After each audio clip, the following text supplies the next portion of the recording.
নমস্কার বন্ধুরা, কৃষ্ণ কথা চ্যানেলে সকলকে স্বাগত। আজকে আলোচনা করব প্রলম্বাসুর বধ। তাই ভিডিও স্কিপ না করে অবশ্যই দেখুন। কৃষ্ণ এবং বলরাম যখন গোপ বালক ও গোপ বালিকাদের মাঝে বৃন্দাবনে তাদের অপ্রাকৃত লীলা উপভোগ করছিলেন, তখন গ্রীষ্মের আগমন হলো। ভারতবর্ষে এই গ্রীষ্মকাল তত সুখদায়ক নয়, কেননা সেই সময় প্রচণ্ড গরম পড়ে। কিন্তু বৃন্দাবনে সকলেই অত্যন্ত আনন্দিত ছিলেন, কারণ কৃষ্ণ এবং বলরাম সেখানে থাকার ফলে গ্রীষ্মকে তখন ঠিক বসন্তর মতো সুখদায়ক বলে মনে হয়েছিল। বৃন্দাবনে অনেক ঝর্ণা আছে, যেখানে সর্বক্ষণ জল ঝরে পড়ে এবং তার শব্দ এত মধুর যে তার ঝিল্লির রবকে পর্যন্ত স্তব্ধ করে দেয়। সেখানে সব সময় জল বয়ে যাওয়ার ফলে সেখানকার বনগুলি ঘন সবুজ এবং অত্যন্ত মনোরম। বৃন্দাবনের অধিবাসীরা কখনোই গ্রীষ্মকালীন সূর্যের প্রচণ্ড তাপের দ্বারা উত্তপ্ত হন না। বৃন্দাবনের সরোবরগুলির চারপাশে সুন্দর সবুজ ঘাস এবং কলহার, কঞ্জ উৎপল আদি ফুল সেখানে ফুটে ওঠে। আর বৃন্দাবনের সমীরণ সেই পদ্মফুলের সুলভিত কেশর বহন করে দিকে দিকে প্রবাহিত হয়। যমুনা, সরোবর এবং ঝর্ণাগুলির জলকণা যখন ব্রজবাসীদের অঙ্গ স্পর্শ করে, তখন তারা এক স্নিগ্ধ প্রশান্তি অনুভব করেন। তাই গ্রীষ্মে তারা কোনো রকম ক্লেশদায়ক তাপ অনুভব করতেন না। বৃন্দাবনের সৌন্দর্য অতুলনীয়।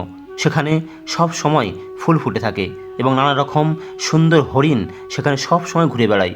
পাখিরা কূজন করে, ময়ূরেরা কেকাধ্বনি সহকারে নৃত্য করে, আর ভ্রমরেরা গুনগুন স্বরে গান গায়, আর কোকিলেরা পঞ্চম সুরে কুহু রবে চারিদিক মুখরিত করে তোলে।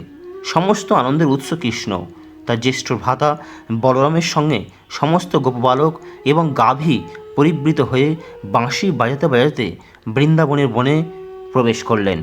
সেখানে তারা বনফুলের মালা, ময়ূরপুচ্ছ, প্রবাল এবং গৈরিক আদি ধাতুর দ্বারা ভূষিত হয়ে নিত্যগীত এবং পরস্পরের সঙ্গে মল্লযুদ্ধ করতে লাগলেন। কৃষ্ণ যখন নাচতে লাগলেন, তখন কয়েকজন গোপবালক গান গাইতে লাগলো। কেউ বাঁশি বাজাতে লাগলো, কেউ সিঙ্গা বাজালো, আর কেউ হাততালি দিয়ে কৃষ্ণের গুণকীর্তন করে বলতে লাগলো, হে কৃষ্ণ, তুমি সত্যিই খুব সুন্দর নাচতে পারো। সেই সমস্ত গোপ বালকেরা ছিল স্বর্গের দেবতা। শ্রীকৃষ্ণের লীলায় সহযোগিতা করার জন্য তারা স্বর্গলোক থেকে নেমে এসেছিলেন। গোপ বালক রূপ পরিগ্রহ করে তারা শ্রীকৃষ্ণের নাচে উৎসাহ দিচ্ছিলেন। ঠিক যেমন একজন শিল্পী অপর শিল্পীকে প্রশংসার দ্বারা অনুপ্রাণিত করেন। বলরাম এবং কৃষ্ণের তখনও পর্যন্ত চূড়াকরণ সংস্কার হয়নি, তাই তাদের মাথা ভর্তি ছিল কোঁকড়ানো কালো চুল। তারা সর্বক্ষণ তাদের সখাদের সঙ্গে লুকোচুরি খেলতেন অথবা পরস্পরের সঙ্গে যুদ্ধ করতেন। কখনো কখনো তার সখারা যখন নৃত্য করত বা গান গাইত, কৃষ্ণ তখন তাদের প্রশংসা করে বলতেন, আমার প্রিয়তম বন্ধুরা, তোমরা সত্যিই খুব সুন্দর নাচতে পারো এবং গান গাইতে পারো। তারা বেল এবং আমলকি নিয়ে লোফালোফি করতেন, তারা কানামাছি খেলতেন। কখনো আবার তারা বনের হরিণের এবং বিভিন্ন রকমের পাখির অনুকরণ করতেন। কখনো আবার তারা ব্যাঙের ডাক ডেকে পরস্পরের সঙ্গে ঠাট্টা করতেন এবং গাছের ডালে দোল্লা চড়তেন। কখনো তারা রাজা প্রজার অভিনয় করতেন। এইভাবে নদ নদী, সরোবর এবং ফুলে ফলে আয়োজন করতে লাগলেন। এই লড়াইয়ের শর্ত ছিল যে পরাজিত হবে তাকে বিজয়ীকে কাঁধে করে নিয়ে ঘোরাতে হবে। তারা এইভাবে খেলতে শুরু করলেন এবং সেই সঙ্গে গাভীদেরও তত্ত্বাবধান করতে লাগলেন। শ্রীদাম ও বৃষসহ বলরামের দল জয়ী হলো, তাই কৃষ্ণের দলকে তাদের কাঁধে নিয়ে বৃন্দাবনে বনে ঘোরাতে হলো। পরাজিত হয়ে পরমেশ্বর ভগবান শ্রীকৃষ্ণ শ্রীদামাকে তার কাঁধে নিয়ে বৃন্দাবনের বনে ঘুরতে লাগলেন। ভদ্রসেন বিষবকে কাঁধে নিল। তাদের এই খেলার অনুকরণ করে গোপ শিশু ছদ্মবেশধারী প্রলম্বাসুর বলরামকে তার কাঁধে তুলে নিল। প্রলম্বাসুর ছিল এক মহাশক্তিশালী অসুর এবং সে অনুমান করেছিল যে সমস্ত গোপ বালকদের মধ্যে কৃষ্ণই সবচাইতে বলবান। কৃষ্ণকে এড়াবার জন্য প্রলম্বাসুর বলরামকে কাঁধে নিয়ে অনেক দূর চলে গেল।